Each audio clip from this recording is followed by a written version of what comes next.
بسم الله الرحمن الرحيم. السلام عليكم ورحمة الله وبركاته.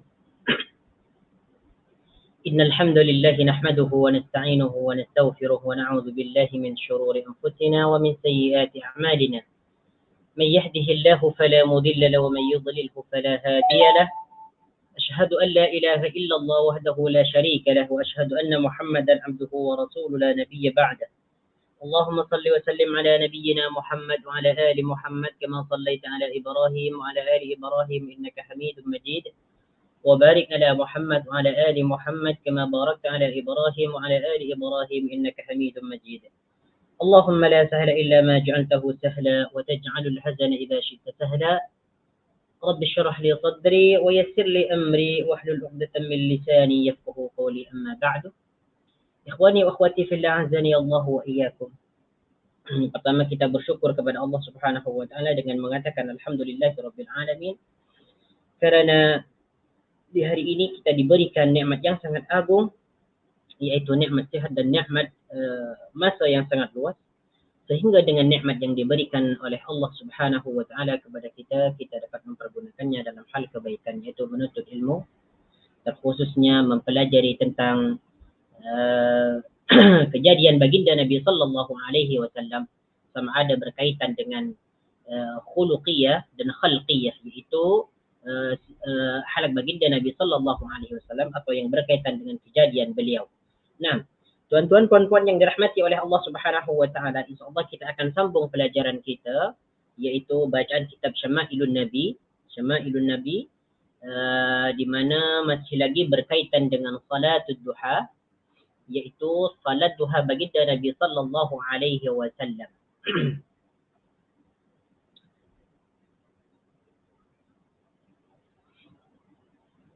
Saya share dulu ya filenya.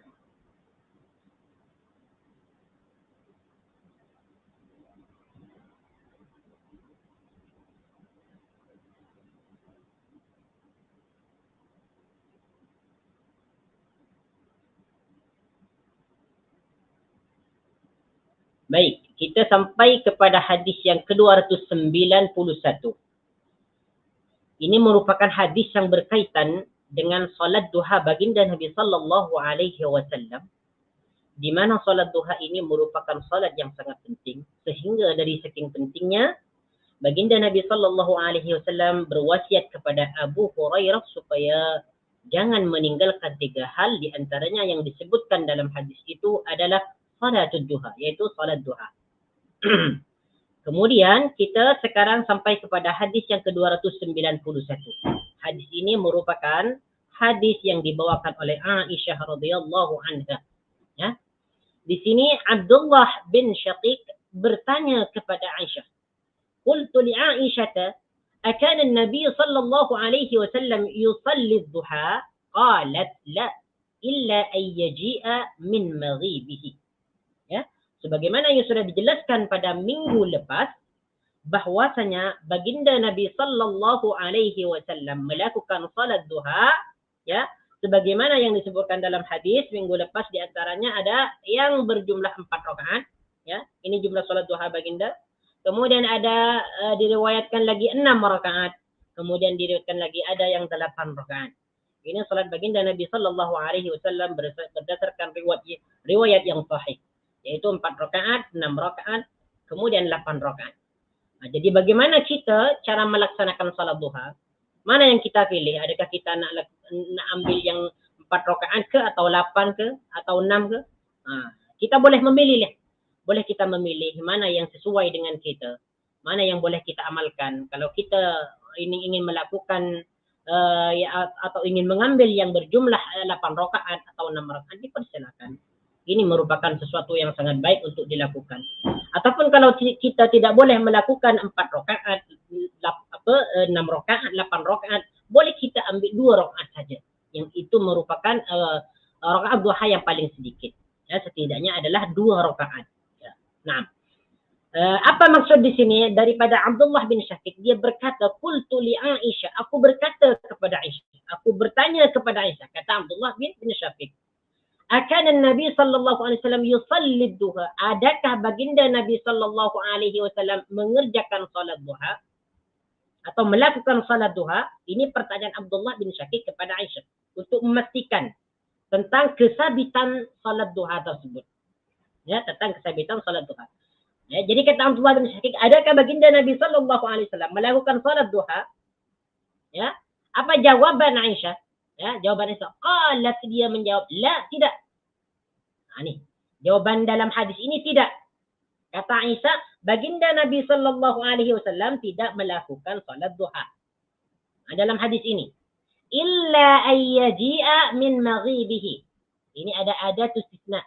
Ada pengecualian. Illa ayyaji'a min maghibihi, melainkan beliau datang daripada perjalanan atau safar. Jadi yang hadis yang ke-291 ini menjelaskan bahwasanya baginda Nabi sallallahu alaihi wasallam tidak melakukan salat duha, melainkan beliau itu datang daripada perjalanan. Baginda Nabi sallallahu alaihi wasallam apabila datang daripada perjalanan, daripada safar, lalu baginda Nabi sallallahu alaihi wasallam sesampainya di rumah ataupun di tempat beliau sampai, beliau terus melakukan salat duha. Itu hadis, kandungan hadis yang terdapat dalam hadis 291 ini. Baik. Jadi di sini dijelaskan baginda tidak melakukan salat duha kecuali beliau itu datang daripada safar. Adapun status daripada hadis ini adalah sahih. Sebab hadis ini juga diriwayatkan oleh Imam Muslim, hadis yang ke-336. Baik. Sebagaimana Syekh Abdul Razak di sini mensyarah ataupun mengatakan dalam bukunya, yaitu Syarah Sama'ilun Nabi, beliau mengatakan tentang kesabitan solat duha ini ada 3. Tentang kesabitan atau ketetapan solat duha ini ada 3 di sini. Ya, beliau memerincikan atau membagikan kepada 3 bagian. Yang pertama beliau mengatakan alladzi fihi al-isbatu mutlaqan, yaitu salat duha itu ketetapannya memang telah ada, secara mutlak ada. Bahwasanya baginda Nabi sallallahu alaihi wasallam betul-betul melakukan salat duha. Ini tidak ada tidak ada muqayyad. Ya.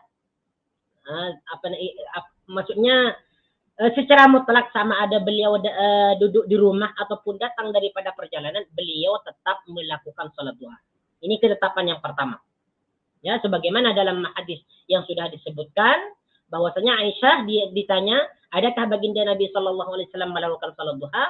Ya, beliau Aisyah mengatakan, "Na'am, iya, 4 rakaatin wa yazidu ma syaa." Beliau melakukan salat duha sebanyak 4 rakaat dan beliau menambah sekehendak beliau. Ini menunjukkan yang pertama, ketetapan salat duha itu memang sudah ada. Dan yang kedua, al-qismu tsani alladhi jaa'a muqayyadan bimaji'ihi min as-safar. Ketetapan salat duha yang kedua yaitu alladhi jaa'a muqayyadan bimaji'ihi min as-safar. Salat duha itu memang dilakukan oleh baginda Nabi sallallahu alaihi wasallam, tetapi di sini ada muqayyad, ada kaitan. Ya, ada kaitan, ada batasan, yaitu apabila baginda Nabi sallallahu alaihi wasallam datang daripada perjalanan. Itu yang kedua. Sebagaimana hadis yang sudah disebutkan tadi, illa ayyaji'a min ghaibihi, melainkan beliau itu datang daripada safarnya. Ini yang kedua, ketetapan yang kedua. Ya. Jadi ketetapan yang kedua itu baginda tidak melakukan salat duha melainkan beliau datang daripada perjalanan. Kemudian yang ketiga, ketetapan salat duha adalah an-nafyu mutlaqan. Ya, an-nafyu mutlaqan, yaitu tidak ada, mentiadakan ketetapan salat duha. Ya, yaitu seperti mana yang sudah diriwayatkan oleh Aisyah, wa ma sabbaha Rasulullah sallallahu alaihi wasallam subhatad duha qattu. Baginda Nabi sallallahu alaihi wasallam tidak melakukan salat duha sama sekali. Sama sekali. Dan hadis ini diriwayatkan oleh Imam Bukhari juga. Hadis yang ke-1128. Berarti di sini ketetapan yang ketiga itu an-nafyu mutlaqan. Baginda Nabi sallallahu alaihi wasallam tidak melakukan salat duha sama sekali. Jadi bagaimana cara kita memahami daripada ketetapan-ketetapan ini, daripada 3 ketetapan ini? Yang pertama sudah dikatakan tadi bahwasanya baginda Nabi sallallahu alaihi wasallam melakukan salat duha secara mutlak. sama ada beliau berada di rumah ataupun datang daripada perjalanan. Yang kedua ada muqayyad. Beliau hanya melakukan salat duha apabila datang daripada perjalanan. Kemudian yang ketiga, beliau tidak melakukan salat duha sama sekali. Nah, apa maksud daripada tiga ketetapan ini? Ya, apa yang dimaksud daripada ketetapan ini? Kata Syekh Abdul Razak, wa hadha yadullu ala annahu sallallahu alaihi wasallam lam yakun yudawimu ala hadhihi salat. Ini menunjukkan bahwasanya baginda Nabi sallallahu alaihi wasallam tidak melakukan salat duha secara terus-menerus seperti mana beliau itu melakukan salat malam. Nah, jadi untuk salat duha ni baginda kadang melakukannya, kadang beliau meninggalkannya. Tidak sama seperti salat malam. Kalau salat malam, beliau mesti dia melakukannya setiap malam. Dengan salatnya yang panjang, kalau beliau terlupa ataupun karena tidur, beliau akan menggantinya di siang hari, yaitu di waktu pagi. Nah, beza dengan salat duha. Untuk salat duha, ya, melihat daripada tiga ketetapan ini, untuk salat duha kadang baginda melakukannya, kadang meninggalkannya. Ya, kadang meninggalkannya. Sebab di sini ada tiga ketetapan. Ya. Nah, tetapi kalau kita tengok lagi dalam hadis yang lain, sebagaimana telah disebutkan bahwa baginda berwasiat kepada Abu Hurairah untuk tidak meninggalkan salat duha. Nah, makanya walihada qala Ibnu Taimiyah. Nah, di sini Syekh Abdul Razak membawakan pendapat Ibnu Taimiyah. فهل الأفضل المداومة عليها كما في حديث أبي هريرة أو الأفضل ترك المداومة اقتداء بالنبي صلى الله عليه وسلم.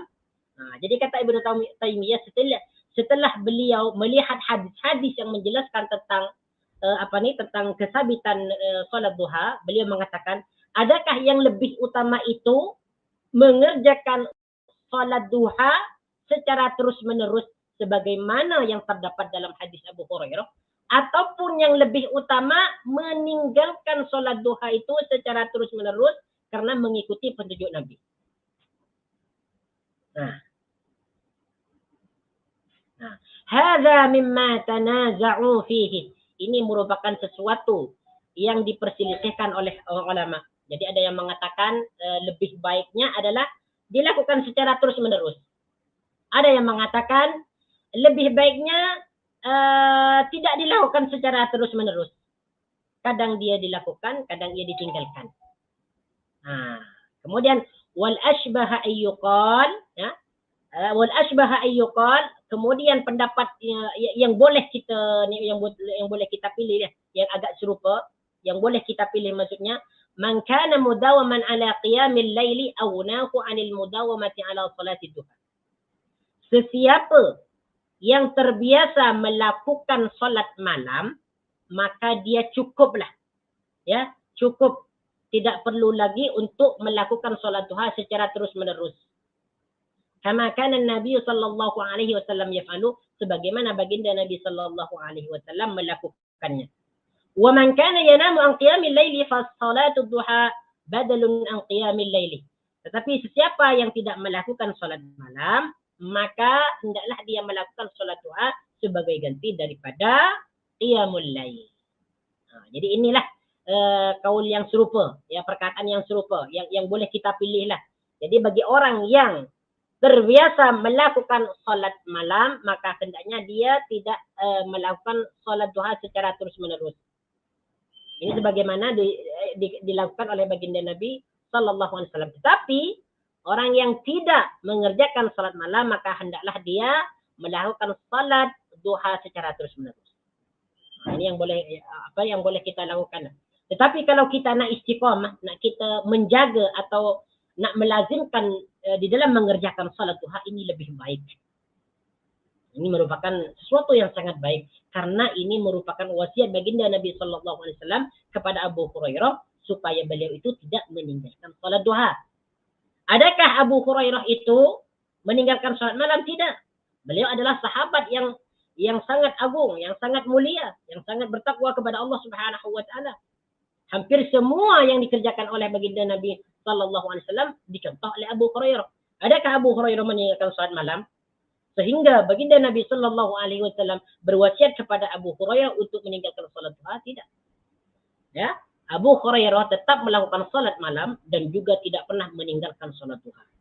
Nah, jadi bagi kita lah, ya, yang nak melazimkan atau menjaga salat duha ini merupakan sesuatu yang sangat baik. Boleh kita kerjakan 2 rakaat paling sedikit. Sebagaimana keutamanya sudah dijelaskan, salat 2 rakaat ini, salat sunat duha yang berjumlahnya 2 rakaat ini sama dia nilainya dengan tasbih, dengan tahlil, dengan tahmid, kemudian dia sama dengan amalan yang dikerjakan oleh anggota badan. Sama. Ini keutamaan dia. Makanya kita jangan sampai meninggalkan salat duha. Nah, kalaupun kita meninggalkannya tidak mengapa. Sebab Nabi Shallallahu Alaihi Wasallam juga pernah tidak selalunya melakukan salat duha. Nah, sebagaimana ada 3 ketetapan yang sudah dijelaskan tadi. Kemudian, kana Nabi Shallallahu Alaihi Wasallam yusalli duha hatta naqul. Ini merupakan hadis yang ke-292. Di mana hadis ini diriwayatkan oleh Sa'id Al-Khudri. Abu Sa'id Al-Khudri merupakan sahabat baginda Nabi sallallahu alaihi wasallam. An Abi Sa'id Al-Khudri qala kana an-nabiy sallallahu alaihi wasallam yusalli ad-duha hatta naqula la yad'uha wa yad'uha hatta naqula la yusalliha. Ini masih berkaitan dengan penjelasan di atas tadi tentang ketetapan baginda Nabi sallallahu alaihi wasallam dalam salat duha. Nah, tengok ni. Kata Abu Sa'id Al-Khudri bahwasanya baginda Nabi sallallahu alaihi wasallam salat duha, melakukan salat duha hatta naqul, sehingga kami menyangka, kata para sahabat, sehingga kami menyangka, ya, atau mengira, la yada'uha, beliau tidak akan pernah meninggalkannya. Nah, jadi kata Abu Sa'id Al-Khudri, baginda Nabi sallallahu alaihi wasallam melakukan salat duha. Karena dari saking seringnya melakukan sholat duha, seakan-akan baginda ini tidak akan pernah meninggalkan sholat duha. Kemudian yang kedua, wa yada'uha hatta naqul la yusalliha. Tengok ni. Wa yada'uha, dan beliau meninggalkan sholat duha, maksudnya tidak melakukan sholat duha, hatta naqul, sehingga kami menyangka la yusalliha, beliau tidak akan meninggalkannya. Hatta la yusalliha, ya, hatta naqul la yusallika, sehingga kami menyangka beliau ini tidak akan melakukan atau tidak akan melakukan salat duha. Nah, jadi di sini ada 2 kesimpulan. Yang pertama, baginda Nabi sallallahu alaihi wasallam melakukan salat duha. Ya, melakukan salat duha. Kemudian yang kedua, baginda Nabi sallallahu alaihi wasallam meninggalkan salat duha. Meninggalkan salat duha. Maknanya baginda Nabi sallallahu alaihi wasallam kadang melakukan salat duha, kadang meninggalkannya. Seperti itu. Nah, jadi bolehlah. Boleh kita amalkan hadis ini. Kadang kita salat duha juga, kadang kita meninggalkannya. Ataupun kalau kita mau melazimkan seperti yang dilakukan oleh Abu Hurairah, dipersilahkan. Karena itu juga merupakan wasiat baginda Nabi sallallahu alaihi wasallam kepada Abu Hurairah. Nah, ini salat duha. Salat duha. Baik, kemudian kita pindah kepada hadis yang ke-293. Hadis yang ke-293 ini merupakan hadis yang dibawakan oleh oleh Abu Ayyub Al-Ansari. Abu Ayyub Al-Ansari. Tetapi hadis ini bukan berkaitan dengan salat duha, melainkan berkaitan dengan 4 rakaat sebelum salat zuhur. Ya, ini salat rawatib. Okay. Daripada Abu Ayyub Al-Ansari, anna Nabi sallallahu alaihi wasallam kana yudminu 4 raka'atin 'inda zawal asy-syams.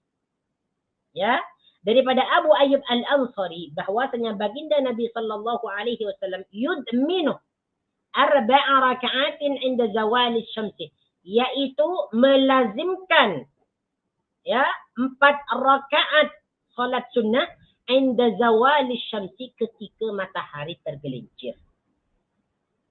Ya.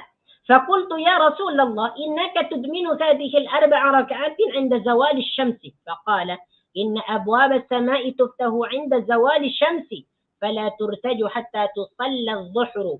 Fa uhibbu an yas'ada li fi tilka as-sa'ati khairun.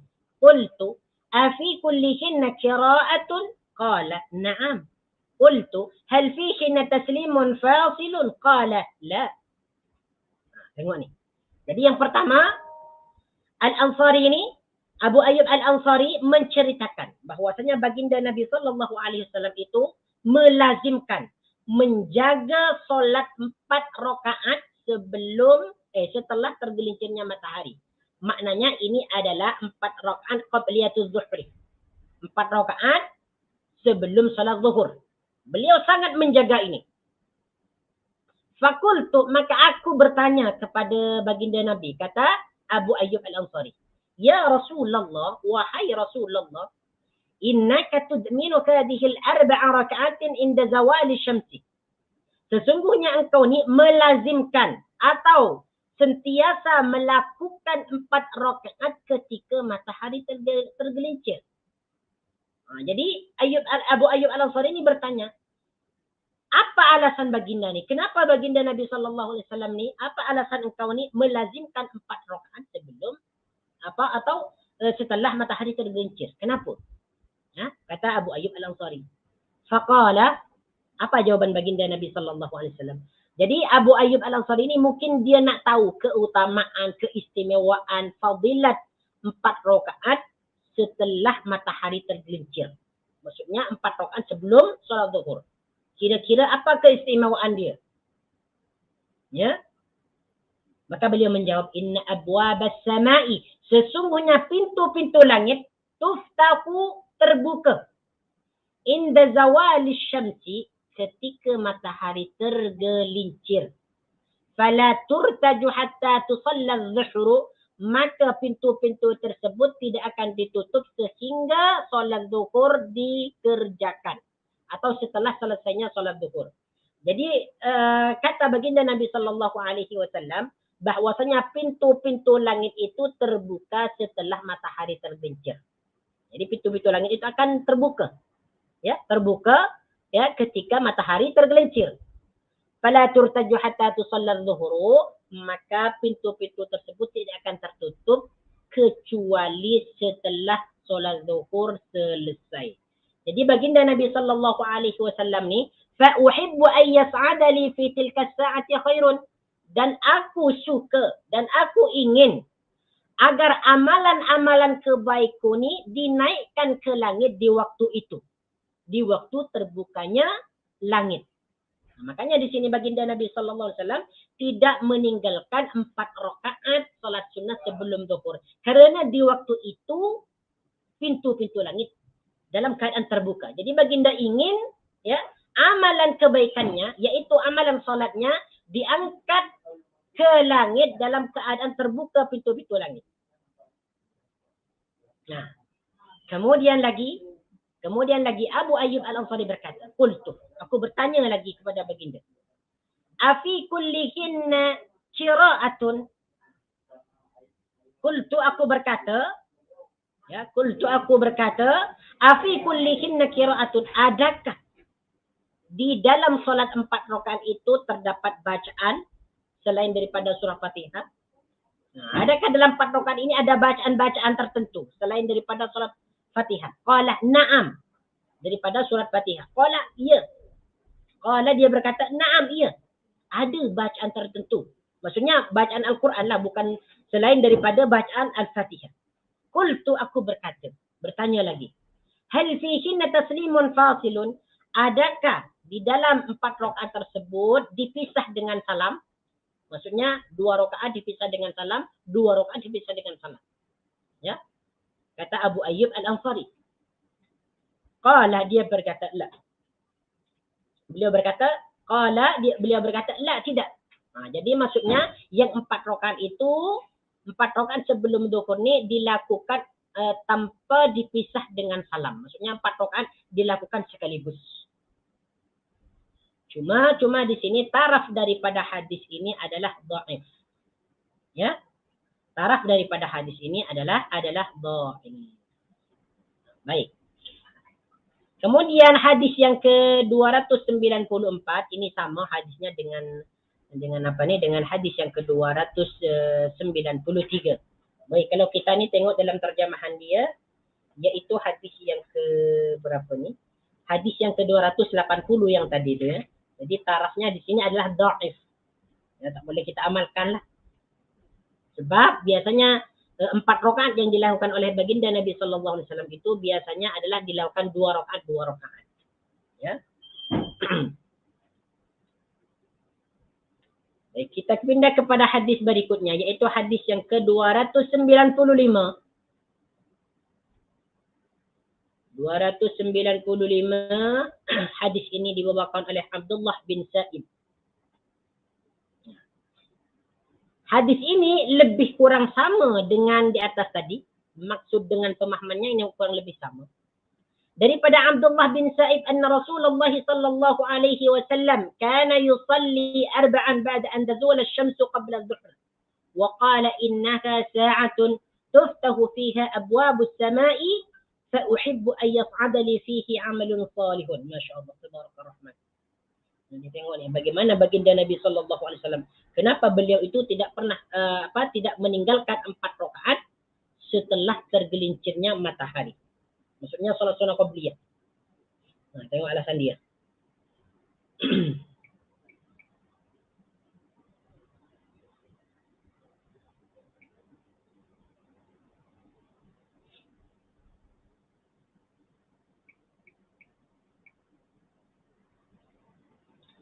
Daripada Abdullah bin Sa'id anna Rasulullah sallallahu alaihi wasallam kana yusalli arba'an. Abdullah bin Sa'id ini menceritakan ya bahawa sesungguhnya baginda Nabi sallallahu alaihi wasallam kana yusalli arba'an, yaitu melakukan solat sunat 4 rakaat ba'da an tazula asy-syamsu qabla adh-dhuhri, yaitu setelah matahari tergelincir, qabla adh-dhuhri, sebelum zuhur.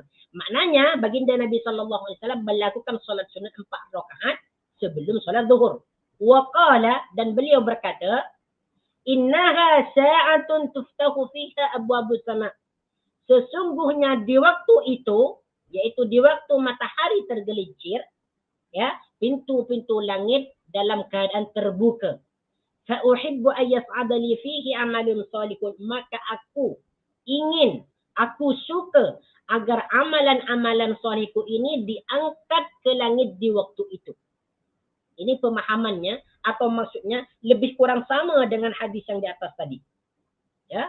Jadi baginda Nabi sallallahu alaihi wasallam tidak meninggalkan salat sunnah 4 rakaat sebelum salat zuhur. Ya. Dan hadis ini tarafnya adalah sahih. Ya. Hadis ini adalah sahih ya, sahih. Boleh kita amalkan. Banyaklah keutamaan-keutamaan ni. Jadi bagi orang yang sebagaimana sudah disebutkan, bagi orang yang menjaga atau melakukan salat sunat 4 rakaat sebelum zuhur dan 4 rakaat setelah zuhur, maka Allah haramkan baginya api neraka. Kalau kita ni ada tak begitu sibuk, tidak dalam perjalanan ataupun kita salat di masjid ataupun di surau di rumah, kita amalkan tentang 4 rakaat sebelum zuhur ni. Ya, kita amalkan. Apalagi dalam hadis lain, orang yang menjaga salat rawatib ni sebanyak 12 rakaat, maka Allah akan sediakan baginya rumah di dalam syurga. Nah, kemudian kita pindah kepada hadis yang ke-296. Kalau kita tengok dalam terjemahan dia, hadis yang ke-282. 282. Baik. An Asim bin Damrah an Ali, ini hadis dibawakan oleh Sayyidina Ali. Annahu kana yusalli qabla adh-dhuhri arba'an wa dzakara anna Rasulullah sallallahu alaihi wasallam yusalliha 'inda az-zawali wa yamuddu fiha. Nah, ini penjelasan Syekh Abdul Razak di sini. Wa fihi ma yadullu صراحة على أن الأربع التي كان يداوم عليها النبي صلى الله عليه وسلم هي راتبة الظهر القبلية. Hadis yang dijelaskan dalam hadis ini, yaitu dalam hadis Ayyub Al-Ansari, dan juga hadis ini itu menjelaskan tentang 4 solat sunnah rakaat, tentang 4 rakaat solat sunnah sebelum solat zuhur. Itu solat rawatib. Ya.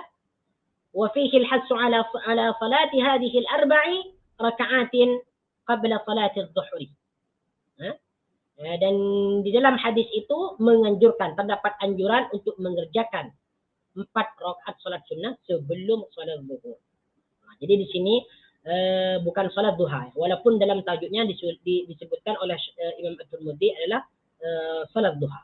Tapi yang dimaksud di sini adalah hadis ini adalah 4 rakaat sebelum salat zuhur. Nah, baik, kita pindah kepada hadis berikutnya. Hadis ini dibawakan oleh Ali, annahu kana yusalli qabla adh-dhuhri arba'an. Kata Ali, baginda Nabi sallallahu alaihi wasallam, ya, salat 4 rakaat sebelum zuhur. Wa dzakara anna Rasulullah sallallahu alaihi wasallam kana yusallika inda az-zawal. Dan beliau menyebutkan bahwasanya baginda Nabi sallallahu alaihi wasallam melakukan salat 4 rakaat itu setelah matahari tergelincir, wa yamuddu fiha, dan beliau memanjangkan salat tersebut. Ya. Ini masih lagi salat sunnah qabliyah zuhur. Naam. Baik, ini merupakan hadis yang terakhir dalam salatul duha. Baik, kita pindah kepada hadis berikutnya. Ya, kita pindah kepada tajuk berikutnya, yaitu 42 tentang babu salati tatawwu'i fil baiti. Ini menjelaskan tentang solat sunnah yang dilakukan oleh baginda Nabi sallallahu alaihi wasallam di dalam rumah, bukan di masjid, tapi di dalam rumah. Jadi apa keistimewaan, apa fadilat daripada solat sunnah di dalam rumah? Di sini disebutkan bahwasanya salat sunnah di dalam rumah itu merupakan lebih afdal, lebih utama daripada mengerjakannya di dalam masjid. Walaupun masjid itu merupakan tempat yang sangat baik, yang sangat sempurna untuk melakukan ibadah di dalamnya. Walaupun solat sunnah tersebut ya dilakukan di salah satu 3 masjid yang paling mulia, tetapi solat sunnah di dalam rumah tetap lebih mulia, lebih agung, lebih banyak pahalanya daripada solat dilakukan di dalam masjid. Tetapi ini adalah solat sunnah, bukan solat wajib. Ya. Sebab di sini tajuk dia babu salatut tatawwu'i fil baiti, salat sunnah di dalam rumah. Jadi ini menjelaskan salat baginda Nabi sallallahu alaihi wasallam di dalam rumah, salat sunnahnya. Ya. Di sini Syekh Abdul Razak mengatakan, wa min fawaid salatin nafilati fil baiti, di antara faidah. Tengok ni. Di antara faidah mengerjakan salat sunnah di dalam rumah, yaitu yang pertama, annaka tuharriku fi as-sighari min al-banin wal banat ar-rabata fi as-salati. Tengok ni. Yaitu yang pertama, faedahnya adalah dapat memotivasi, dapat menggerakkan hati anak-anak kita untuk mengerjakan salat sunnah di dalam rumah. Kemudian, wa tadrudu min al-baiti syayatin. Kemudian mengusir, menghalau syaitan-syaitan daripada rumah. Ya. وَبِهَا تُحْصَلُ التُّمَأْنِينَةُ فِي الْبَيْتِ وَالْخَيْرُ وَالْبَرَكَةُ. Lagi, apabila solat sunnah ni, solat sunnah rawatib, dilakukan di dalam rumah, maka ianya akan memberikan ketenangan, kemudian kebaikan, وَالْبَرَكَةُ, dan kebaikan, وَغَيْرُ ذَلِكَ مِنَ السَّمَاءِ, dan faedah-faedah yang lain. Inilah beberapa faedah daripada mengerjakan solat sunnah di dalam rumah. Hadis yang pertama, mari kita tengok apa bunyi dia. Yaitu hadis yang ke-297. Hadis ini dibawakan oleh Abdullah ibn Sa'd. Ya. An ammihi Abdullah ibn Sa'd qala sa'altu Rasulullah sallallahu alaihi wasallam 'ani salati fi baiti wa salati fil masjid. Dalam terjemahan ni iaitu hadis yang ke-283, muka surat 334. Kata Abdullah bin Sa'ad, Sa'altu Rasulullah sallallahu alaihi wasallam 'ani salati fi baiti wa salati fil masjid. Qala qad tara ma aqrab baiti min al-masjid. فلأن أصلي في بيتي أحب إلي من أن أصلي في المسجد illa an takuna salatan maktubatan. Masya Allah. Kata Abdullah bin Sa'id, ya, sa'altu, aku bertanya kepada baginda Nabi, ani salati, tentang salat, fi baiti, di dalam rumah, wa salati fil masjid, dan salat di dalam masjid. Jadi Abdullah bin Sa'id ini menanyakan kepada Nabi tentang keutamaan mengerjakan salat sunnah di dalam rumah dan salat sunnah di dalam masjid. Ayyuhuma afdal, mana yang lebih utama? Ya, mana yang lebih utama? Mengerjakan sholat sunnah di dalam rumah dan mengerjakan sholat sunnah di dalam masjid. Baginda menjawab, qad tara ma aqrab baiti min al-masjid. Wahai Abdullah bin Sa'id, engkau ni sudah mengetahui, sudah nampak betapa dekatnya rumah aku dengan masjid. Kau ni sudah tahu bahawa rumah aku ni sangat dekat sekali dengan masjid. Fala an usalliya fi baiti ahabbu ilayya min an usalliya fil masjid. Aku salat di rumahku lebih aku sukai, ya, lebih aku senang, lebih aku sukai daripada mengerjakan salat di dalam masjid. Illa an takuna salatan maktubatan, kecuali salat wajib. Jadi apa yang dimaksud dalam hadis ini? Jadi bahwasanya baginda Nabi SAW lebih senang, ya, lebih suka mengerjakan solat sunnah itu di dalam rumah beliau daripada mengerjakan solat sunnah di dalam masjid. Ini tentang solat sunnah, bukan solat wajib. Kecuali di sini illa an takuna salatan maktubatan, kecuali solat wajib. Nah, kalau solat wajib lebih baik dilakukannya di dalam masjid secara berjemaah. Tetapi untuk solat sunnah lebih baik dikerjakan di dalam rumah. Ya. Nah, hadis ini tarafnya sahih.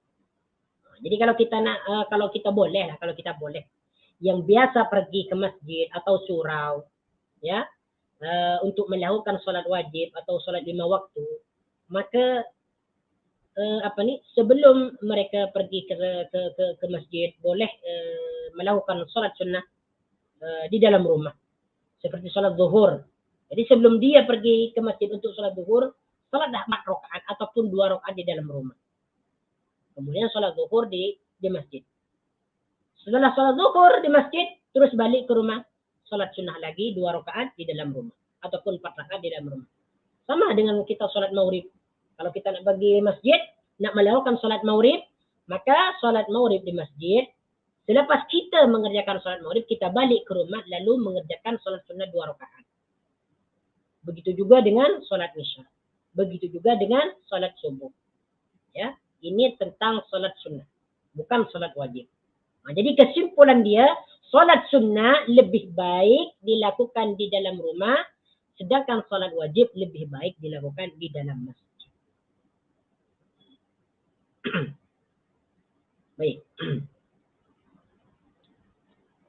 Hadis ini hanya satu hadis saja yang menjelaskan tentang solat sunnah di dalam rumah. Hanya satu hadis saja. Baik, sekarang kita pindah kepada tajuk berikutnya, yaitu tajuk yang ke-43, bab yang ke-43, bab ma jaa fi shaumi Rasulillah sallallahu alaihi wasallam, yaitu bab yang menjelaskan tentang puasa baginda Nabi sallallahu alaihi wasallam. Jadi bab yang ke-43 ini khusus menjelaskan tentang puasa baginda. Sama ada puasa wajib ataupun puasa sunnah. Sama ada puasa tahunan seperti puasa Ramadan ataupun puasa bulanan, yaitu 3 hari setiap bulan, ataupun puasa mingguan seperti Isnin dan Khamis, ataupun puasa-puasa yang lain, puasa sunnah-sunnah yang lain seperti puasa di bulan Muharram, ataupun puasa di bulan Sya'ban, ataupun puasa puasa sunnah-sunnah yang lain. Akan dijelaskan dalam bab ini, ya. Baik. Kemudian di sini hadis yang ke-298. Ini hadis yang pertama yang menjelaskan tentang puasa baginda Nabi sallallahu alaihi wasallam dalam buku ini. Dan perlu diketahui bahwasanya puasa itu ada dua. Yang pertama, puasa itu menahan dari segala sesuatu yang membatalkan seperti makan ataupun minum ataupun syahwat. Ini puasa bagian puasa yang pertama. Dan ini wajib bagi seseorang yang apabila dia melakukan puasa. Yang kedua, wa shaumun 'anil harami wal asam, yaitu puasa dari segala sesuatu yang diharamkan. Menahan diri agar tidak berbuat sesuatu yang dilarang dan menahan diri untuk tidak mengerjakan sesuatu yang dosa dan sebagainya. Wa hadza wajibun fi jami'il awqat, dan ini adalah wajib di setiap waktu atau di setiap masa. Baik. Hadis yang pertama yang menjelaskan tentang puasa. Ya. Hadis ini dibawakan oleh Abdullah ibn Syaqiq. Qala an Abdullah ibn Syaqiq qala sa'altu Aisyah an siyam Rasulullah sallallahu alaihi wasallam. Kata Abdullah bin Syaqiq, ya, aku bertanya kepada Aisyah an siyam Rasulullah sallallahu alaihi wasallam, tentang puasa baginda Nabi. Qalat, dia menjawab, kana yasumu hatta naqula qad sama wa yuftiru hatta naqula qad aftara. Qalat, wa ma sama Rasulullah sallallahu alaihi wasallam syahran kamilan mundu qadimal Madinata illa Ramadan. Jadi di sini Abdullah bin Syaqiq ini bertanya macam mana puasa baginda Nabi sallallahu alaihi wasallam. Bertanya kepada Aisyah, kepada beliau, kepada isteri beliau sendiri. Sebab Aisyah ni yang paling mengetahui tentang ibadah baginda Nabi sallallahu alaihi wasallam. Jadi apabila para sahabat itu ingin mengetahui tentang ibadah baginda Nabi, terus pergi kepada Aisyah. Termasuknya tentang ibadah puasa ni. Ya. Jadi Abdullah bin Syaqiq berkata, macam mana puasa baginda Nabi sallallahu alaihi wasallam? Apa jawaban Aisyah? Kana yasumu hatta naqula qad sama. Ya, Aisyah berkata, beliau puasa. Beliau baginda puasa hatta naqula, sehingga kami menyangka atau mengatakan qad sama, beliau selalu puasa. Jadi kata Aisyah, baginda Nabi sallallahu alaihi wasallam sentiasa melakukan puasa. Sehingga kami menyangka bahwasanya baginda Nabi sallallahu alaihi wasallam telah puasa. Nah, kalau kita tengok dalam terjemahan dia, ya, Rasulullah sallallahu alaihi wasallam selalu berpuasa, sehingga kami menyangka baginda mahu selalu berpuasa. Wa yuftiru hatta naqula qad aftara, dan beliau meninggalkan puasa. Aftara yuftiru ini maknanya berbuka atau meninggalkan puasa, tidak puasa. Wa yuftiru, dan beliau meninggalkan puasa hatta naqula, sehingga kami menyangka qad aftara, beliau tidak mau puasa. Apa yang dimaksud daripada hadis ini? Jadi baginda Nabi sallallahu alaihi wasallam ni kadang beliau melakukan puasa. Banyak puasa. Kadang beliau meninggalkan puasa. Itu maksud dia. Qalat, Aisyah berkata lagi, wa ma shama Rasulullah sallallahu alaihi wasallam syahran kamilan. Baginda Nabi tidak melakukan atau tidak berpuasa 1 bulan penuh mundu qadimal Madinati, sejak beliau datang ke Madinah, illa Ramadhan, kecuali puasa Ramadan. Ya. Jadi kata Aisyah, Nabi sallallahu alaihi wasallam ni tidak pernah melakukan puasa dalam 1 bulan penuh, 30 hari ataupun 29, sejak beliau datang ke Madinah, kecuali bulan Ramadan. Kecuali bulan Ramadan. InsyaAllah ni sudah faham semua lah tentang apa yang dimaksud dalam hadis ini. Sebab hadis ini sudah jelas, hadis ini sudah jelas lah menjelaskan bahawa baginda Nabi sallallahu alaihi wasallam itu tidak pernah melakukan puasa 1 bulan penuh kecuali di bulan Ramadan. Kecuali di bulan Ramadan. Baik, hadis yang kedua, yaitu hadis yang ke-299. Ya, hadis ini dibawakan oleh Anas bin Malik, pembantu baginda Nabi sallallahu alaihi wasallam. Ya. An Anas bin Malik annahu su'ila an shaumin Nabi sallallahu alaihi wasallam. فقال كان يصوم من الشهر حتى نرى أن لا يريد أن يفطر منه ويفطر منه حتى نرى أن لا يريد أن يصوم منه شيئا وكنت لا تشاء أن تراه من الليل مصليا إلا رأيته مصليا ولا نائما إلا رأيته نائما.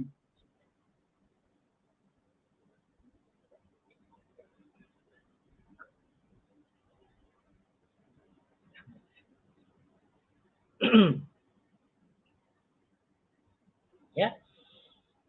Anas bin Malik pernah ditanya, annahu su'ila an shaumin Nabi sallallahu alaihi wasallam. Beliau pernah ditanya tentang puasa baginda Nabi. Macam mana puasa baginda Nabi itu? Faqala, maka dia menjawab. Apa jawaban Anas bin Malik? Kana yasumu min asy-syahri, beliau berpuasa 1 bulan hatta nara an la yurida an yuftira minhu. Sehingga kami melihat beliau tidak ingin meninggalkannya. Maksud daripada hadis ini, beliau itu melakukan banyak puasa dalam 1 bulan. Ini bukan bermakna berpuasa 1 bulan penuh, bukan. Kecuali bulan Ramadan. Maksudnya, kata Anas bin Malik melihat baginda Nabi SAW sentiasa memperbanyak puasa dalam 1 bulan. Kebanyakannya dalam 1 bulan itu baginda banyak berpuasa. Sehingga beliau seakan-akan tidak akan meninggalkan puasa tersebut. Kemudian yang kedua, wa yuftiru minhu hatta nara an la yurida an yasuma minhu syai'an.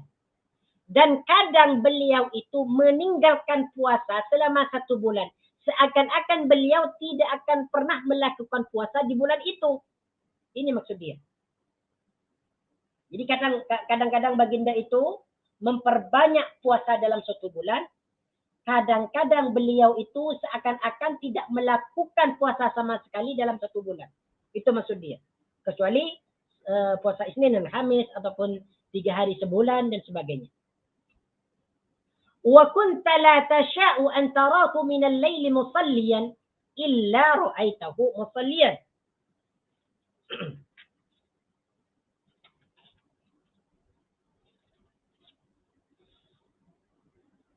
Dan kamu juga akan dapat melihat baginda Dan kamu akan dapat melihat Rasulullah sallallahu alaihi wasallam mendirikan solat pada waktu malam. Jadi maksudnya dan kamu ni akan dapat melihat Rasulullah sallallahu alaihi wasallam mendirikan solat pada waktu malam. Jadi ketika baginda Nabi sallallahu alaihi wasallam melakukan solat di waktu malam, maka Anas bin Malik ni dia mengetahui bahwasanya baginda Nabi sallallahu alaihi wasallam melakukan solat malam. Wala naiman illa ru'aitahu naiman, dan kamu juga akan dapat melihat baginda tidur pada waktu malam. Jadi ketika baginda Nabi sallallahu alaihi wasallam tidur, maka Anas bin Malik juga melihatnya beliau itu tidur. Maksudnya di sini baginda Nabi sallallahu alaihi wasallam juga melakukan salat sunnah di waktu malam. Nah, setelah melakukan salat sunnah, beliau sallallahu alaihi wasallam juga tidur. Ya, jadi walaupun baginda Nabi sallallahu alaihi wasallam sebagaimana sudah dijelaskan pada hadis-hadis yang sebelumnya, ketika beliau melakukan salat sunnah malam, beliau itu memperpanjang bacaannya. Walaupun salat baginda Nabi sallallahu alaihi wasallam panjang bacaannya, tetapi baginda Nabi sallallahu alaihi wasallam masih masih melakukan tidur. Jadi waktunya tidak hanya digunakan untuk salat saja. Tapi kadang kalau sudah sampai kepada waktunya tidur, beliau tidur. Kalau sudah sampai waktunya salat, beliau salat. Seperti itu. Ya? Ya, jadi dalam hadis ini dijelaskan bahwasanya baginda Nabi sallallahu alaihi wasallam kadang memperbanyak puasa dalam 1 bulan, kadang beliau sedikit puasa di dalam 1 bulan. Nah, seperti sini dikatakan wa yuftiru minhu hatta nara alla yurida an yasuma minhu syai'an. Dan beliau meninggalkan puasa sehingga kami menyangka beliau itu tidak akan melakukannya sama sekali. Maksudnya sedikit mengerjakan puasa. Nah, sebab puasa yang dilakukan oleh baginda Nabi sallallahu alaihi wasallam ni banyak jenisnya, yaitu 3 hari dalam 1 bulan, kemudian Isnin Khamis, apalagi belum lagi puasa sunnah di bulan-bulan seperti bulan Muharram dan sebagainya. Baik.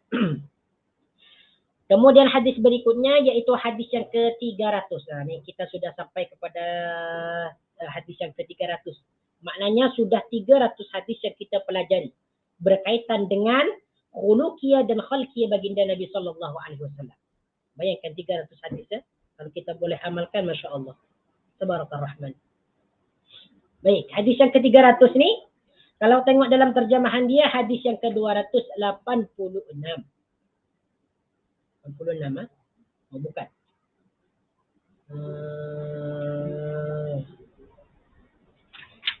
286, ya. Baik. Hadis ini dibawakan oleh Abdullah ibn Abbas. عن ابن عباس قال كان النبي صلى الله عليه وسلم يصوم حتى نقول ما يريد أن يفطر منه ويفطر حتى نقول ما يريد أن يصومه وما صام شهرا كاملا منذ قدم المدينة إلا رمضان. Hadis ini lebih kurang sama dengan hadis yang di atas tadi. Kata Abdullah ibn Abbas. Ini Abdullah ibn Abbas ini yang menceritakan, yang membawakan hadis ini. Kalau hadis yang di atas tadi dibawakan oleh Anas bin Malik. Hadis ini dibawakan oleh Abdullah ibn Abbas. Kata Abdullah ibn Abbas, baginda Nabi sallallahu alaihi wasallam puasa hatta naqula, sehingga kami menyangka, ma yuridu ay yuftira minhu, beliau tidak akan meninggalkannya. Jadi maksudnya dalam satu bulan baginda banyak berpuasa. Seakan-akan beliau itu tidak akan pernah meninggalkan hari-hari tersebut dengan puasa. Wa yuftira hatta naqula ma yuridu an yasumah. Dan beliau meninggalkan puasa, maksudnya tidak berpuasa di bulan tersebut, hatta naqula ma yuridu an yasumah, sehingga kami menyangka bahwa beliau tidak akan melakukan puasa. Itu maksudnya beliau sedikit berpuasa di bulan tersebut. Wa ma shama syahran kamilan mundu qadimal madinata illa Ramadan. Dan beliau tidak melakukan puasa 1 bulan penuh semenjak beliau datang ke Madinah illa Ramadana, kecuali puasa Ramadan. Nah, kalau puasa Ramadan kita sudah tahu lah. Ya, 30 hari penuh, 1 bulan penuh. Ya. Tetapi dalam hadis ini disebutkan baginda tidak pernah melakukan solat, tidak pernah melakukan puasa penuh selama 1 bulan kecuali di bulan Ramadan. Itu pemahaman daripada hadis ini. Baik, kita pindah kepada hadis berikutnya, yaitu hadis yang ke-301. Hadis yang ke-300 ini dibawakan oleh Ummu Salamah. Ummu Salamah istri baginda Nabi sallallahu alaihi wasallam.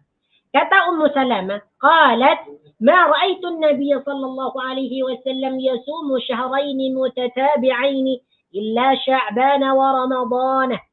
Tengok ni. Kata Ummu Salamah, ma ra'aitu an-nabiy sallallahu alaihi wasallam yasumu shahrayn. Aku ni tak pernah tengok, tak pernah nampak baginda ya berpuasa selama 2 bulan mutatabi'aini, berturutan. Jadi kata Ummu Salamah, aku ni tak pernah nampak baginda melakukan puasa 2 bulan secara berturut-turut. Tak pernah. Illa Sya'bana wa Ramadana, kecuali bulan Sya'ban dan Ramadan. Kecuali bulan Sya'ban dan Ramadan. Tetapi ini perlu diketahui, yang dimaksud illa Sya'ban, ini maksudnya adalah kebanyakan hari-hari di bulan Sya'ban. Itu maksudnya. Bukan ini bermakna bahwasanya baginda itu berpuasa penuh di bulan Sya'ban, tidak. Tetapi kebanyakan hari-hari di bulan Sya'ban, baginda Nabi sallallahu alaihi wasallam berpuasa. Kebanyakan hari-hari bulan Sya'ban. Bukan sepenuhnya di bulan Sya'ban. Sebab baginda Nabi sallallahu alaihi wasallam hanya berpuasa 1 bulan penuh di bulan Ramadan saja. Okey, kita tengok ni. Beberapa syarahan ni. Tengok. فيه أنك ما رأت النبي صلى الله عليه وسلم يصوم شهرين متتاليين إلا شعبان رمضان. Dalam hadis itu kata Syekh Abdul Razak, ya, Ummu Salamah tidak melihat baginda Nabi melakukan puasa 2 bulan secara berturutan melainkan Sya'ban dan Ramadan. Amma siyamuhu sallallahu alaihi wasallam Ramadan kamilan fahu amrun wadihun. Adapun puasa baginda Nabi di bulan Ramadan itu adalah puasa penuh 1 bulan. Itu merupakan sesuatu yang sudah jelas. Tidak perlu dijelaskan lagi. Wa amma Sya'ban, adapun Sya'ban, ini yang perlu dijelaskan. Wa amma Sya'ban, adapun Sya'ban, فإن الذي ثبت عنه صلى الله عليه وسلم هو صيام أكثره لا كل شيء. Yang dimaksud puasa Sya'ban ini adalah yaitu beliau berpuasa ya huwa siyamu aktsarihi la kullihi. Kebanyakan beliau itu melakukan puasa di bulan Sya'ban, bukan bermakna puasa sebelumnya di bulan Sya'ban, bukan. Tetapi kebanyakan hari-hari di bulan Sya'ban itu baginda berpuasa. Bukan bermakna berpuasa penuh selama 1 bulan Sya'ban, bukan. Ya, bukan. Nah, ini akan adalah nanti apa penjelasannya nih? Penjelasannya ada nanti di bawah ya. Baik, kita pindah kepada hadis berikutnya, hadis 302. Ini tak perlu panjang-panjang, insyaallah kita sudah paham lah. Sebab ini selalu kita bahas dalam bab-bab hadis yang berkaitan dengan puasa. Hadis yang ke-302 ini dibawakan oleh Aisyah, istri baginda Nabi sallallahu alaihi wasallam. An Aisyah qalat lam ara Rasulullah sallallahu alaihi wasallam yasumu fi syahrin aktsara min siyamihi lillahi fi Sya'ban. Kana yasumu Sya'ban illa qalilan bal kana yasumuhu kullahu. Tengok ni. Ini penjelasan daripada hadis tadi itulah, tafsiran dia. Kata Aisyah, aku ni tak pernah nampak baginda puasa 1 bulan lebih banyak daripada bulan Sya'ban. Maksud dia adalah baginda Nabi sallallahu alaihi wasallam banyak melakukan puasa sunnah di bulan Sya'ban. Kana yasumu Sya'bana illa qalila. Beliau melakukan puasa di bulan Sya'ban kecuali sedikit yang tidak berpuasa. Jadi maksudnya bulan Sya'ban ni baginda Nabi sallallahu alaihi wasallam memang banyaklah beliau betul berpuasa. Hanya sedikit saja hari-hari yang beliau tidak puasa. Bal kana yasumuhu kulluhu. Bahkan beliau itu berpuasa semuanya. Semua di hari-hari bulan Sya'ban. Cuman di sini Syekh Abdul Razak di sini membawakan sebuah pendapat daripada Ibnul Mubarak ya, wa ruwiya an Ibnul Mubarak annahu qala fi hadzal hadis. Ibnul Mubarak berkata tentang hadis ini ya, qala wa huwa jaizun fi kalam al-arab idza sama aktsara asy-syahri ya ay yuqala sama asy-syahra kullahu. Dalam perkataan orang Arab ya, apabila ada seseorang ya banyak berpuasa dalam 1 bulan, maka ia boleh dikatakan dia berpuasa selama 1 bulan. Berpuasa selama 1 bulan. Jadi ini menurut orang Arab lah. Jadi orang yang berpuasa, yang banyak berpuasa dalam 1 bulan itu, boleh dia dikatakan berpuasa penuh dalam 1 bulan. Jadi semua hari itu dia puasa. Seperti itu. Sama dengan hadis ini. Bal kana yasumuhu kullahu. Bahkan baginda Nabi sallallahu alaihi wasallam melakukan puasa di semua hari bulan Sya'ban.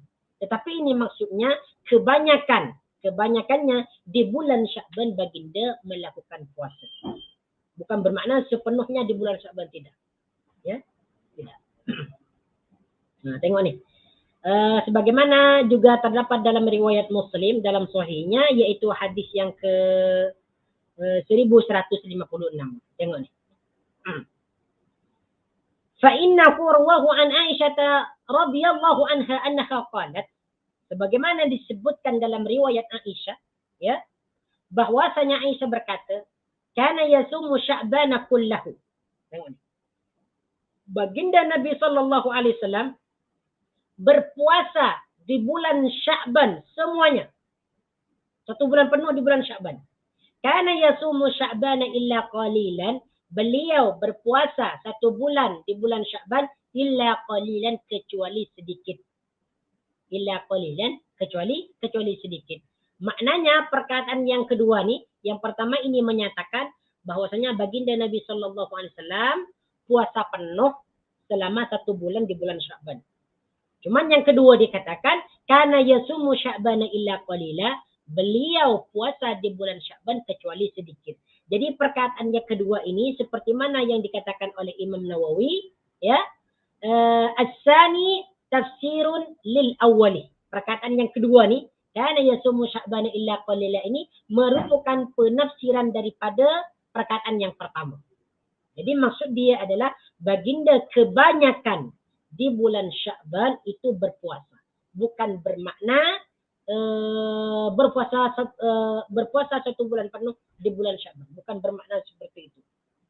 Nah, baik. Sekarang kita pindah kepada hadis yang ke-303. Masih lagi dalam bab puasa.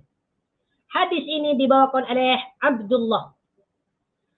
An Abdullah qala, kana Rasulullah sallallahu alaihi wasallam yasumu min ghurrati kulli syahrin 3 ayyamin wa qallama kana yuftiru yaumal jumu'ati. Kata Abdullah, dia menceritakan bahawa baginda Nabi sallallahu alaihi wasallam puasa min ghurrati kulli syahrin 3 ayyamin, yaitu di permulaan setiap bulan 3 ayyamin, yaitu 3 hari. Maksudnya adalah baginda Nabi sallallahu alaihi wasallam berpuasa 3 hari selama 1 bulan.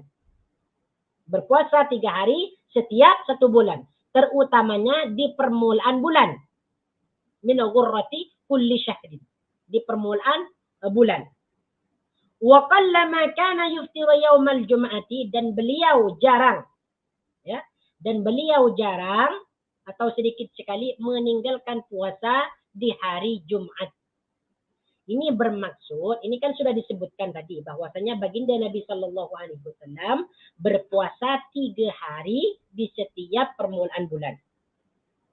Wa qallama kana yuftiru yaumal jum'ati, dan beliau jarang meninggalkan puasa di hari Jumat. Kita sudah mengetahui bahwasanya puasa di hari Jumat itu tidak dianjurkan atau dimakruhkan puasa di hari Jumat. Ya. Tetapi di sini wa qallama kana yuftiru yaumal jum'ati, beliau jarang meninggalkan puasa di bulan Jumat. Maksudnya apabila bulan Jumat itu berada dalam 3 hari yang disebutkan di sini. Ini Rasulullah tidak akan pernah meninggalkan. Ya. Rasulullah tidak akan pernah meninggalkan apabila hari Jumat itu merupakan 3 hari yang dipuasakan oleh baginda Nabi sallallahu alaihi wasallam. Nah, contohnya apabila contoh bulan bulan Dzulhijjah, contoh bulan Syawal dimulai daripada hari Rabu, Kamis, Jumat. Hari Rabu, Kamis, Jumat.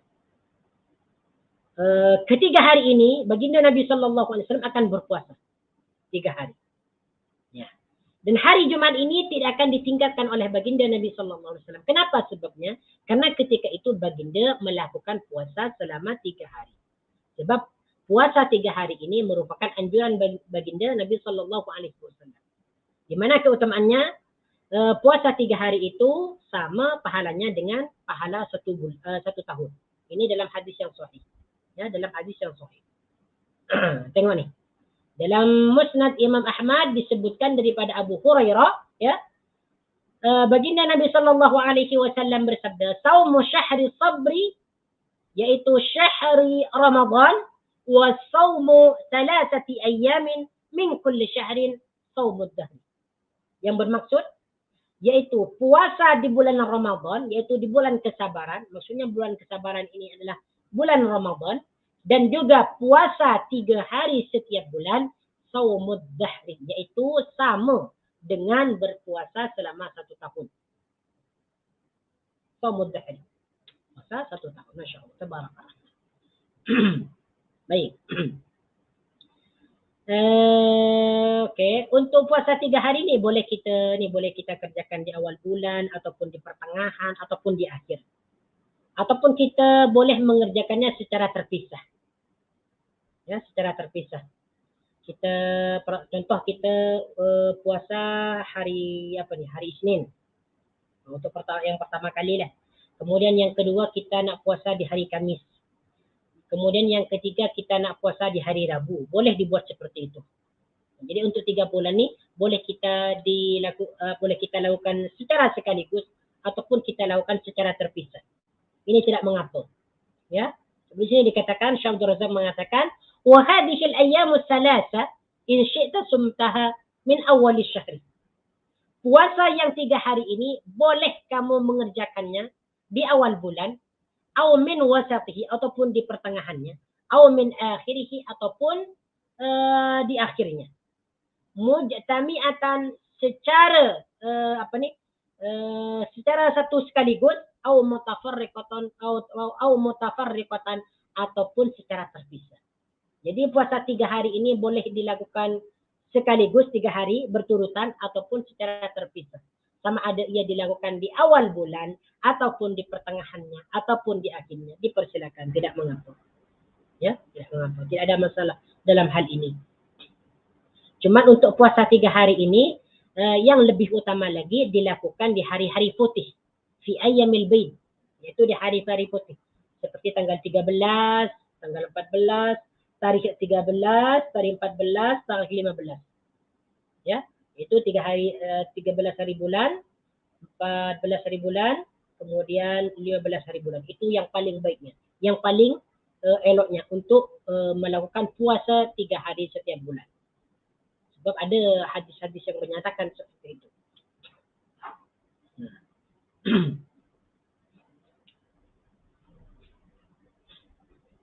Tengok ni tadi. Wa qallama kana yuftiru yaumal jum'ati. Sebagaimana sudah disebutkan tadi kan, ya. Beliau itu jarang meninggalkan puasa di hari Jumat.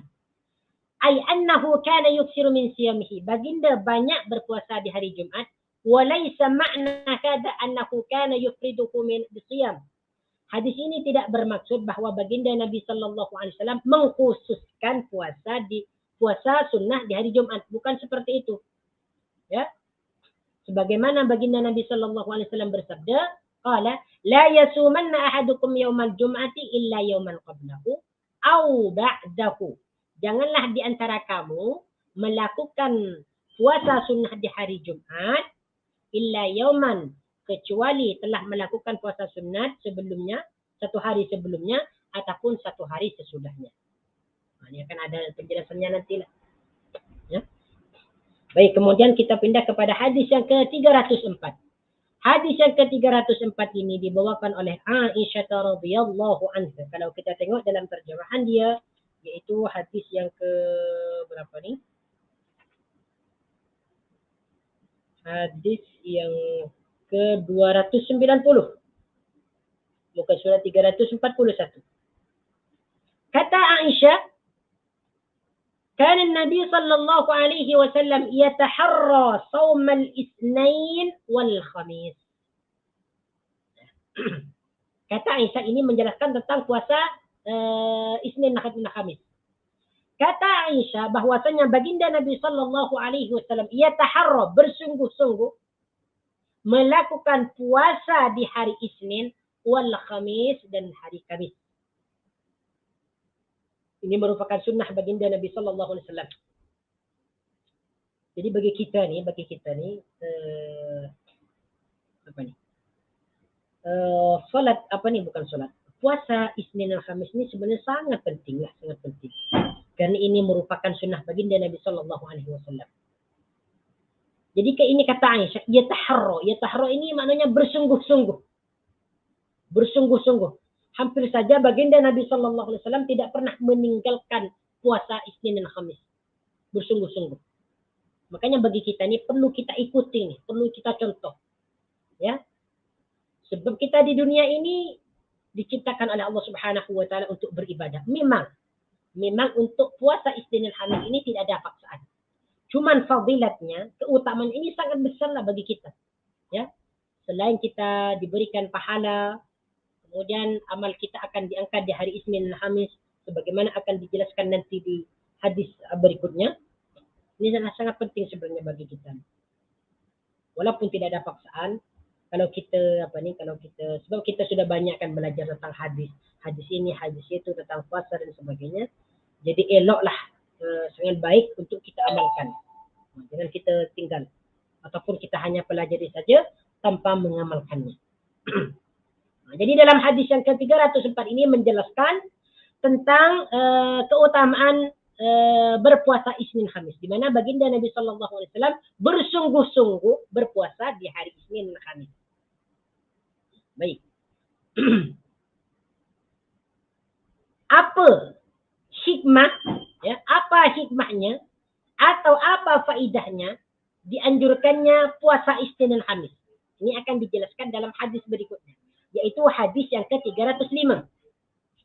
An Abi Hurairah, daripada Abu Hurairah, anna Nabi sallallahu alaihi wasallam qala tu'radu al-a'malu yawm al-itsnain wal khamis fa uhibbu an yu'rad 'amali wa ana sha'imun. Dengarkan.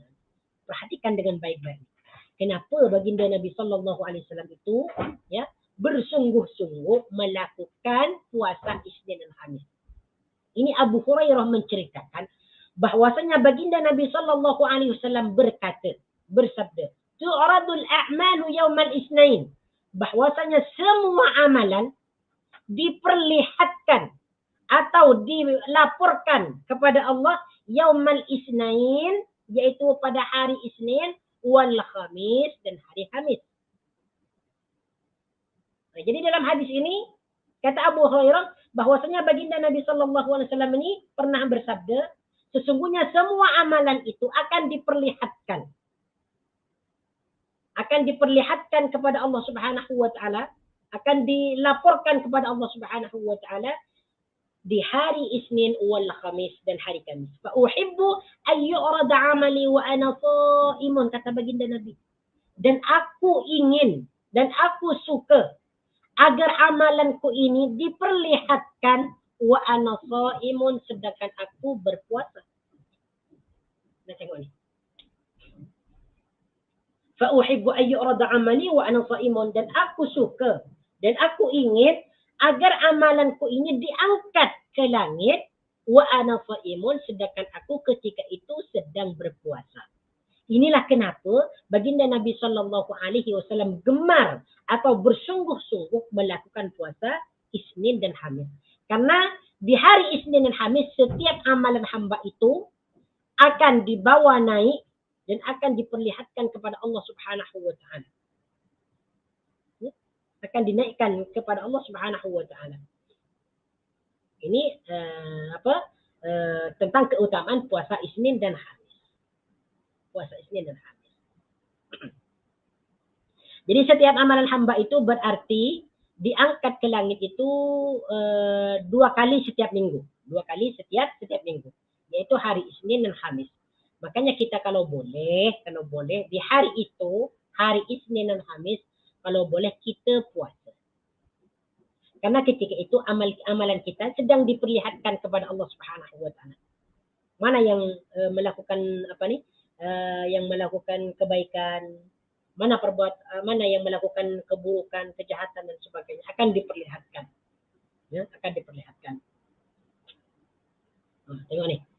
Syekh Abdul Razak mengatakan, "Annahu yasumu hadainil yawmain." Baginda Nabi sallallahu alaihi wasallam ya, puasa di 2 hari ini, yaitu hari Isnin dan Khamis. Li'anna al-a'mala tu'radu fihima 'ala Allah.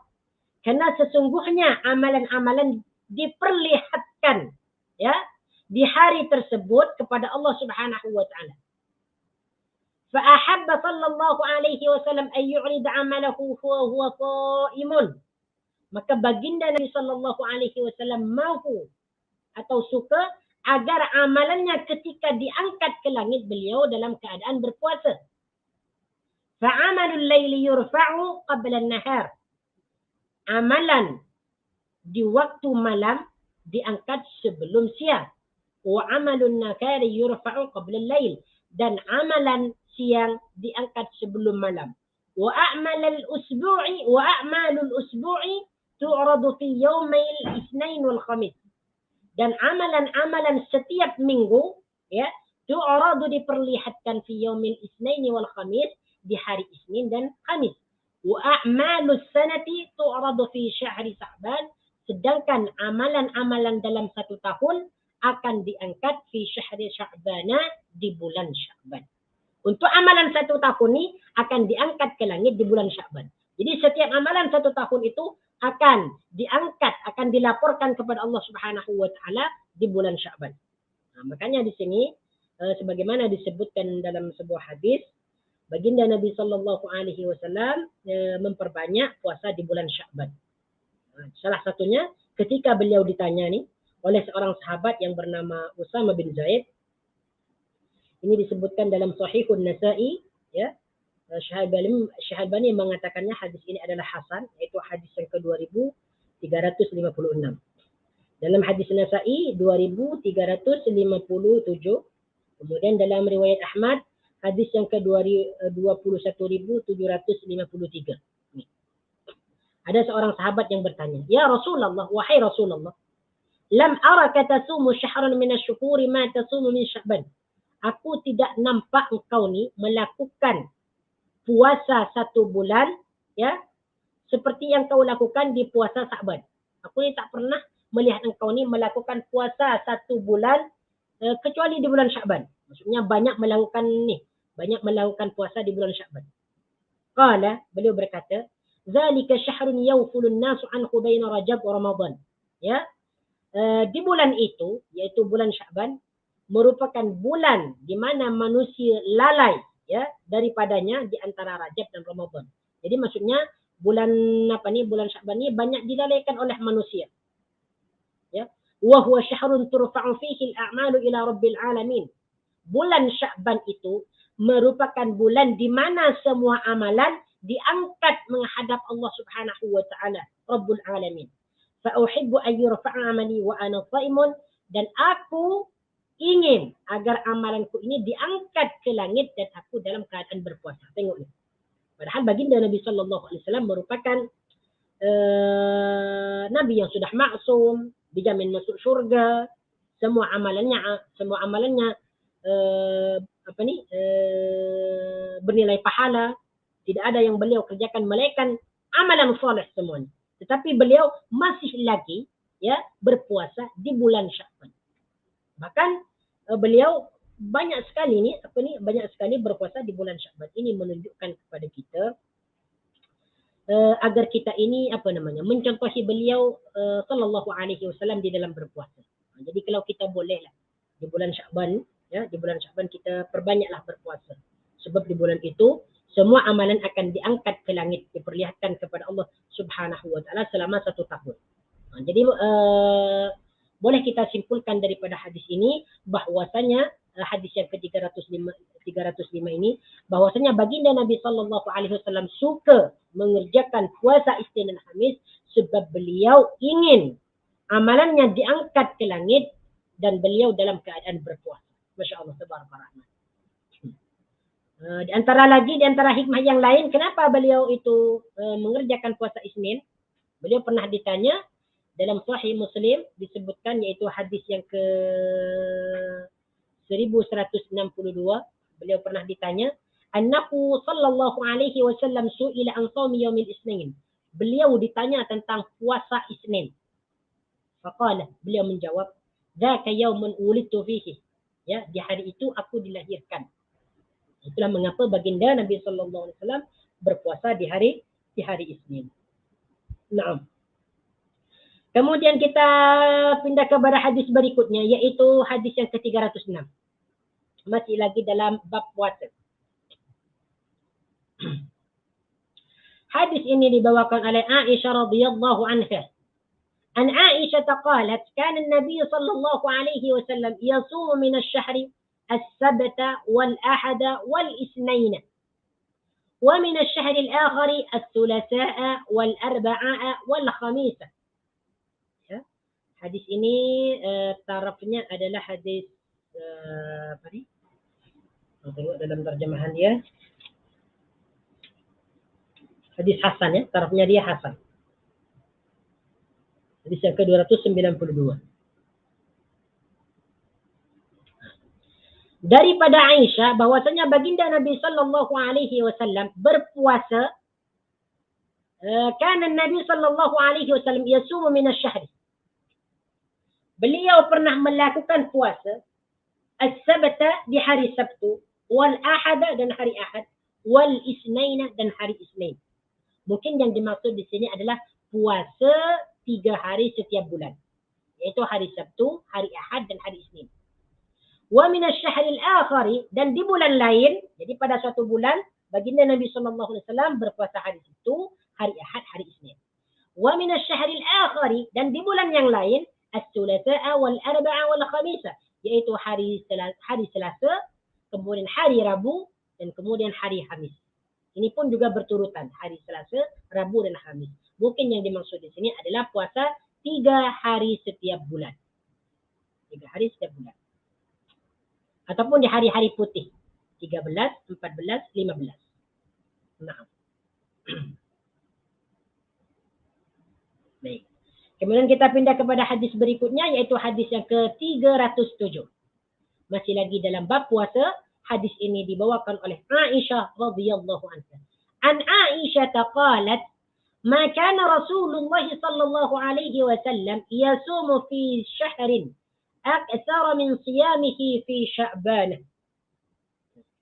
Kata Aisyah bahwasanya baginda Nabi sallallahu alaihi wasallam tidak pernah berpuasa pada satu bulan yang lebih banyak daripada jumlah puasanya pada bulan Sya'ban. Ini sudah dijelaskan tadi lah. Jadi maksudnya baginda Nabi sallallahu alaihi wasallam memperbanyak puasa di bulan Sya'ban.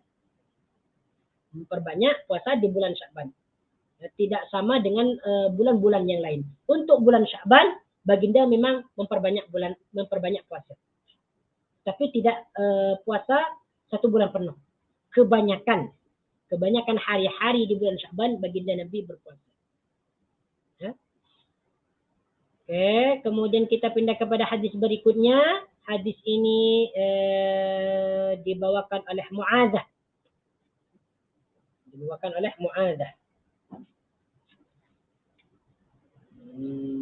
Naam.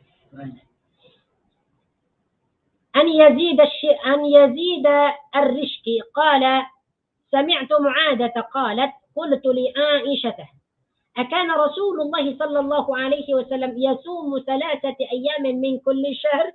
قالت نعم. قلت من أيه كان يصوم؟ قالت كان لا يبالي من أيه صام.